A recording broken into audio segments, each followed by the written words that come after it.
So we've got the side covers fitted, and they're looking pretty damn good actually. Shame the tank's letting it down. But tonight's job is to protect this particular side cover. The exhaust underneath doesn't have a place for a protective plate to go over it. So my thought is I'm going to try and fabricate an aluminium cover that sits between the exhaust baffle and the plastic. So I don't know if you can see, but there is an air gap between the exhaust baffle here and the actual plastic. But I know that the plastic gets warm just sat here idling. You can actually feel the heat through the plastic, and my worry is it's going to affect the paintwork, or even worse, melt the plastic. So we have to find a solution for that. Originally this metal plate would fit the OEM exhaust, but this is a slightly different shape and also does not have the mounting points for this particular heat shield. I did consider ways of modifying this so that it could be somehow strapped onto the exhaust, but I don't think any of them are going to be practical. So my thought is to make an aluminium basic version of this plate that is tall enough to hook over the top of this can, and then use the edges maybe long enough to be able to crimp down tight enough to stop it rattling, but still give a bit of a standoff and deflect some of the heat back towards the exhaust. Who knows, this could not work. It's starting to look quite complicated now I'm looking at it.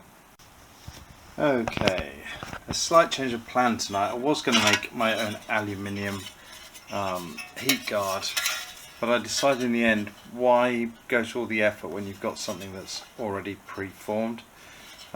So I have produced a series of aluminium clasps which are pop riveted onto this. Where the original one was bolted, it's not a possibility on this reproduction exhaust, but aluminium clips are a possibility. So I spent a few hours tonight just fettling strips of aluminium. Whether this will work in the wild, I don't know, but it certainly works well in the garage.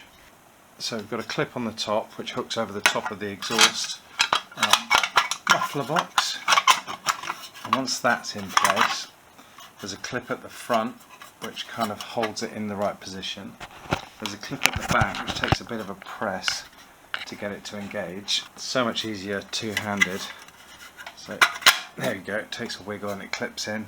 And at the bottom we have this clasp here, which is sprung in such a way that it should just lift up and under. Again, not easy one-handed.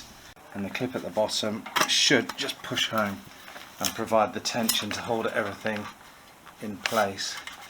And now we have, hopefully, a rattle-free exhaust heat deflector in its original position, but held on with aluminium clasps. This clasp I am going to paint in heat-resistant black paint to hide it, otherwise it's very visible.